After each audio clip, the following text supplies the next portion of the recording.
The NewsHour with Jim Lair has been your trusted source of news for more than 26 years. And this week, for the NewsHour Spotlight City series, Channel 9 and the NewsHour team have hosted several community forums in the St. Louis area, moderated by NewsHour correspondents Paul Salmon, Judy Woodruff, Spencer Michels, and Gwen Eiffel.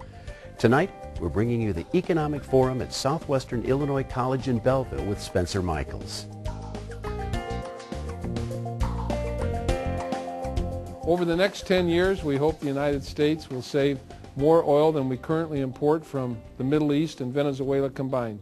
Our national transportation policy plays a critical role in achieving these long-range goals. More than 50 years ago, we built an interstate system that became the envy and the model for the world. Today, we know we must look beyond highways in order to improve air quality, reduce traffic congestion, and provide greater mobility to all Americans. The American Recovery and Reinvestment Act provided $48 billion to the Department of Transportation, which we're investing in a variety of transportation projects to help reduce our carbon footprint and get our economy moving again. This president and this Congress is focusing on our energy challenges that we face today. President Obama and this Congress are moving forward with a new energy policy that will trigger a whole new industry, the green collar industry, providing new jobs for our people right here at home while leaving our children with a cleaner and safer environment. It's just not talk. It's happening as we speak. The President and the Congress are moving in a new direction with a new policy and putting the money in place to begin to achieve the goal. The President has pledged that we will see a $150 billion investment in private efforts for sustainability energy over the next 10 years. The President believes, you've heard him say it before, you can go to his website where he states it again, and he will say it over and over again, that he believes that this initiative will create 5 million new green jobs in our economy right here at home in the United States. Thinking green and acting green is the key to our economic prosperity in the 21st century. We've got to have green-collar jobs everywhere you can see across our state of Illinois and across our country. And community colleges in particular are important at teaching the students that come through your doors the skills needed and the know-how and the knowledge and the experience and the wisdom on how to create green-collar jobs, how to actually perform those jobs, and how to carry the ball forward. So I really feel the community colleges are in a strategic position to carry out this mission for not only our country, but indeed our planet. I was talking to Georgia Costello the other day, and the first thing she told me was that she had just come from a job fair right here at SWIC, and she was almost speechless about it. So I know you're not completely speechless. Tell us what you saw at the job fair and how it relates to what we're doing today. I was very upset because I thought no matter how much we try to do, there are so many people that are hurting for jobs, and it was very evident that day. You have an increase in enrollment. Perhaps that's because people want to stay closer to home. They don't want to spend money for other colleges. But there's unemployment out there. How do you deal with that? You're training people for jobs, and there aren't jobs to give them. Well, there are a lot of jobs, sir, that we're trying to prepare our people for because we see the demands in health and technology, and we see the demands in teaching in particular. We know that there'll be some of the job force that will be gone within a certain period of time, simply just the element of the baby boomer leaving and the new jobs that will be needed for people to take their place. But quite frankly, I don't know right now that we have all the answers as to how we're going to address it. Well, maybe Bruce Holland, you see this firsthand in your own line of work. What do you make of it? Is unemployment getting everybody, or is it just a few? I think it's hurting a lot. The housing boom, housing crisis, as some people call it, and you mentioned it earlier. Maybe we're not as affected here as they are in the coast. But it has slowed things down, so that slows down retail development, and it just slows everything down as far as jobs. But we have been fortunate. There are some good projects that have happened in the area. ConocoPhillips, Herman Seedorf, I think it's $2 billion, and I think there's another $2 billion that's going to follow it. So that there have been some things that are creating jobs, and we've been fortunate for that. And some of the money from the stimulus package that has gone to, or that will go to infrastructure is going to create some more jobs in the near future also. Debra Moore, you've been watching this on a very close to the ground level. How serious is the malaise in this area, the feeling among people that there's not much they can do about what's going on, or do they think there is? Spencer, it's very serious. And many of the people I interact with don't see a way out. We must remember when we talk about our current economic condition that the issues are much larger. You have issues of credit and the lack of availability for small businesses that hire people. You have larger businesses that are collapsing even, that are elements and resources for many people to advance an economic agenda of their own. And absent, the influence of the federal government, and we see that with the stimulus package at some level, but it is not trickling down to this local level as fast as we would like. Is that perhaps because it's too early? Do you think it's going to? Or just you sort of throw your hands up and say, we never see that stuff? I think it's going to, but I honestly don't believe the administration knew the magnitude of the problems it was facing when President Obama took office. Patrick McKeehan, when I talked to you, you were pretty upbeat about what's going on around here. You ticked off 5 or 6 different projects that were going as if to say, hey, this area isn't quite so bad off. We've got a lot of stuff going on. Spencer, I think that, as you said, there may not be jobs, and I think what Debra is saying is correct. There is this sense of what is that uncertainty and the creation and the impact that it has on people's lives. But I think what we have in this region is opportunity. And we may not have jobs, but we have tremendous opportunity with huge investments going on in key sectors of energy, also with major transportation projects that are coming our way too. And I think, from my perspective, this region is well positioned to sustain what we have and then build upon those monies that are flowing out of the federal government through the President's stimulus package. Tick off a few of those projects that you think have such help. As Bruce has mentioned, ConocoPhillips is in the process of investing probably around $4 billion on redoing their whole refinery, which creates a lot of job opportunities. Plus, in addition, they will be looking for long-term employment, permanent employment. Jobs are being created for individuals being trained at the community college, at the universities, at local training schools that can provide those kind of work up in the future. The Prairie State Energy Campus is almost over $3 billion of new investment. Scott Air Force Base has invested almost $300 to $400 million. U.S. Steel is $500 million of new investment, plus the opportunity for new work being generated there. And we've got a brand new Mississippi River Bridge that's being constructed. In the next 5 to 7 years, it's going to be somewhere around $600 to $700 million in and of itself. Again, creating new opportunity for new jobs, new training, new individuals getting involved in the workforce. So what does an area like this do? Does it play politics? Georgia, your husband is a congressman. Is that the key to this? Is it to clean up what's going on in Illinois in the State House and depend on that? Or can you lift yourself up by your bootstraps? Well, to answer that question, I think one of the things our president is doing right now is he's raising the awards and Pell Grants, and that will definitely help. Pell Grants to help students to go to college, yes, sir. And I think we'll see that as an influence that will encourage more students to go with that being raised. Last year, I believe we had over 3,500 students that went to school on the Pell Grants here at SWIC.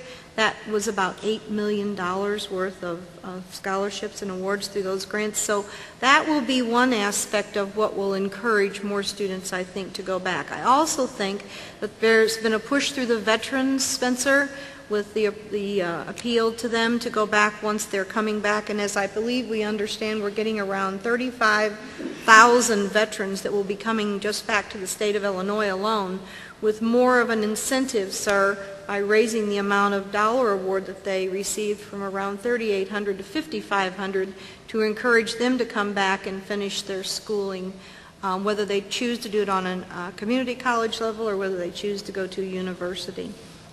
Debra? Singularly, the one area that will allow a person to advance. To that end, St. Clair County is uniquely positioned to build relationships with our local higher ed institutions, and one of our greatest partners is Southwestern Illinois College. So, if a person loses their job, they can come to St. Clair County for various supports, both social and academic, so that we can bridge the gap or get them through this tough time that they are seeing by providing social supports, mortgage assistance, rental assistance, as well as academic advancement through training provided by SWIC and other local colleges and institutions. Patrick, let's get back a little bit to where we started a minute ago on the education.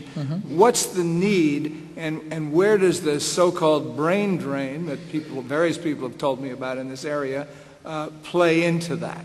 That is one of the challenges that we do have, Spencer, in trying to determine what is our future. I think we definitely have key industries that we work on. Freight industry is extremely important. We have strong assets in this region to support the idea of growth in freight. Manufacturing still holds a strong position in southwestern Illinois. We think we can become a renovated, renewed manufacturing center for the United States. And definitely this idea of transportation services, whether it is through new construction of transportation systems, green energies, energy production is another important area. But we're always kind of a little behind the ball in trying to figure out what that is. And that seems to be a very indicative of this region. I think it's indicative of the whole kind of the Midwest. I see it to be a tough market. I think that with the transportation issues that we see, that there will be some openings. Other than that, I just don't know where you would really go. I do know in healthcare that there still are some opportunities, and I know that we're always looking to get the right physicians to come to the area. The other things we've tried to do is we tried to create a great atmosphere in our community that when people come here, they want to stay here. Part of what's happened is that working?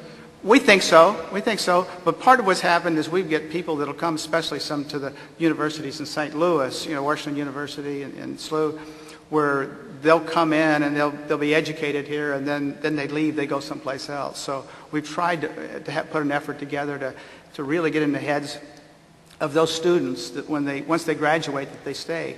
And that works from the medical side all the way down. Health industry seems to be a growth industry in this area and a stable industry, and one that the area is very proud of. Right.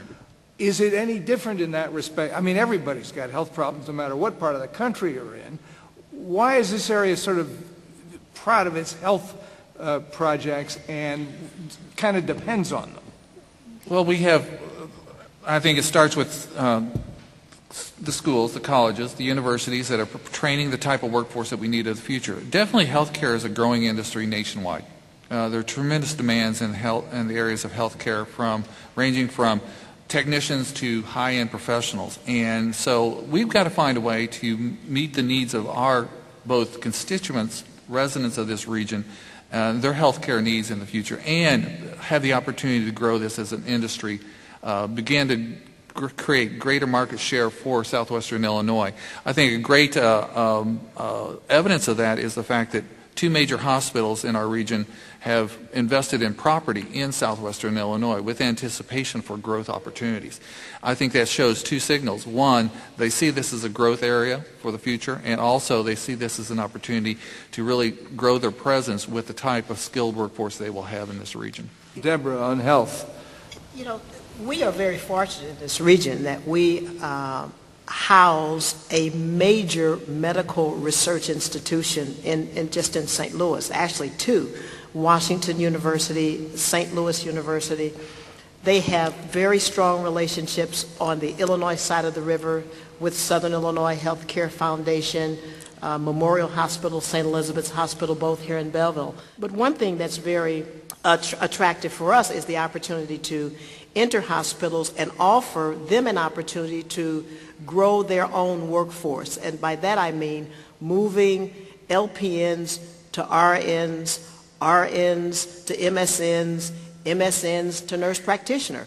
We can do that with revenues that are, again, provided to us through the Department of Labor, and we're really working to grow that program as an option for our hospital communities so that they can take advantage of it while they grow their workforce. And in doing so, they open the door for someone from the outside who has recently completed training to secure employment within one of those hospital environments. So what's the problem? Not enough nursing schools, not enough spaces in the nursing schools that are available? Well, you know, as the enrollment swells, and we've experienced it and we've seen it, and what a great problem to have, but you know, you also have to have, sir, the facilities, and you have to have the instructors. As we all know, everything, Spencer, comes down to the dollar and what you can afford to do with what you have.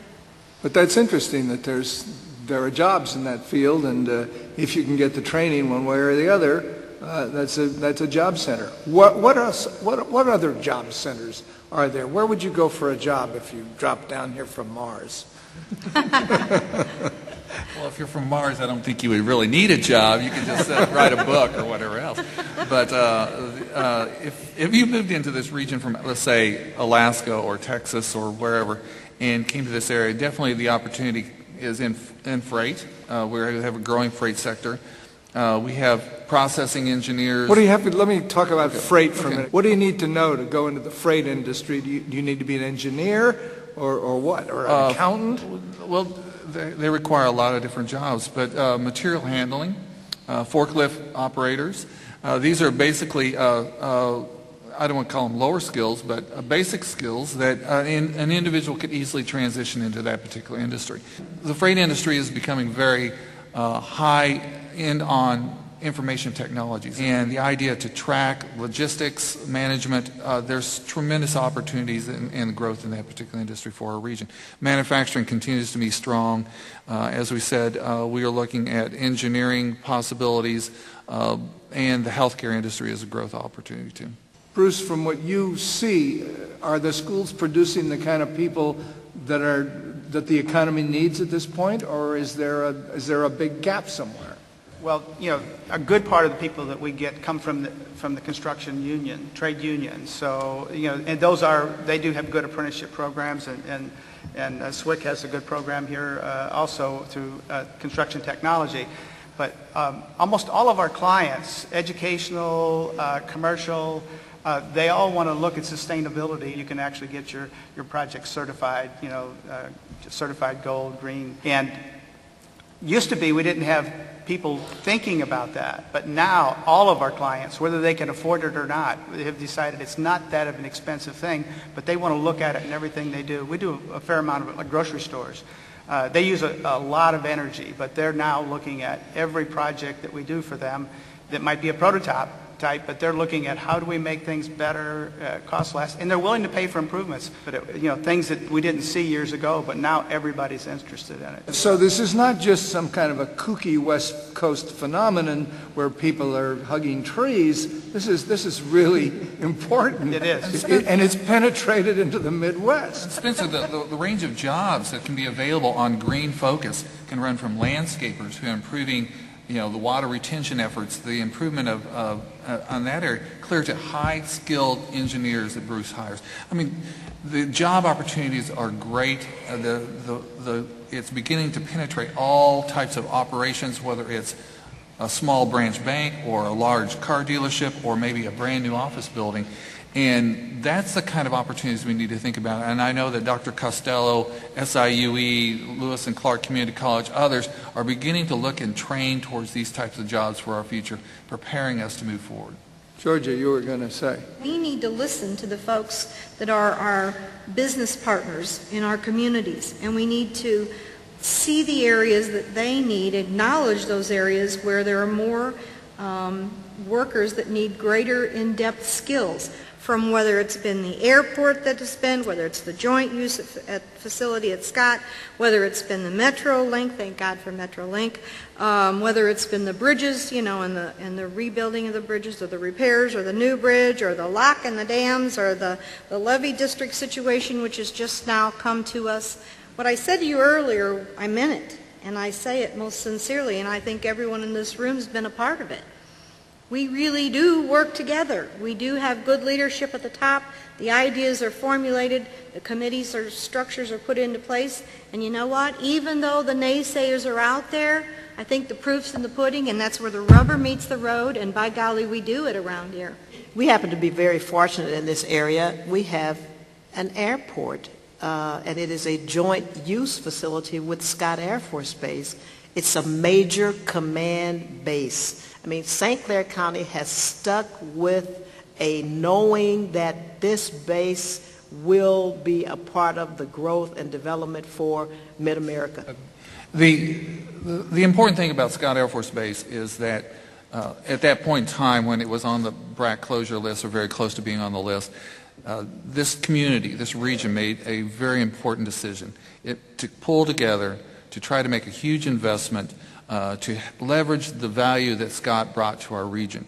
And as Debra said, that concerted effort by St. Clair County and all the other groups in this region working together made a difference, brought that kind of investment of a new airport, which was unusual. And we're really trying to leverage that new value for our long-term economic growth.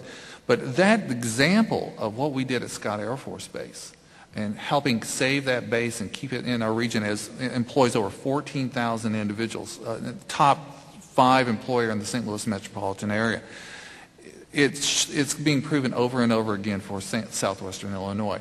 Are pulling together for the Mississippi River Bridge, pulling together to really try to grow this region, and that I think is one of the unique values that we have in Southwestern Illinois. What are the great leaders, the groups that have gotten together, the boosters and so forth, what do they do now? What should they be doing now? And especially, which gets back to the theme of this whole conference, what about the 100 days and the Obama administration and the stimulus and so forth? Where does that play a role in what we're doing? Debra? We are aggressively working to manage the stimulus monies that are coming to this area. I mean, it is one thing to say, oh, we're getting a lot of money, but we must be effective and efficient with the money. Now, from St. Clair County's perspective, one of the things we're doing is with weatherization. You know, we're tying in the green with the training, with the job opportunities, you know, and it's sort of a continuum that we see and we're working on. But we're going to receive a substantial amount, about $4 million to weatherize homes. It's interesting. I think President Obama even mentioned weatherizing homes the other day. Right. And that's it seems like a small step, but it seems like it's important. It's huge. Okay, what else in terms of what needs to happen to get out of this malaise we're in now? Patrick? From my viewpoint, you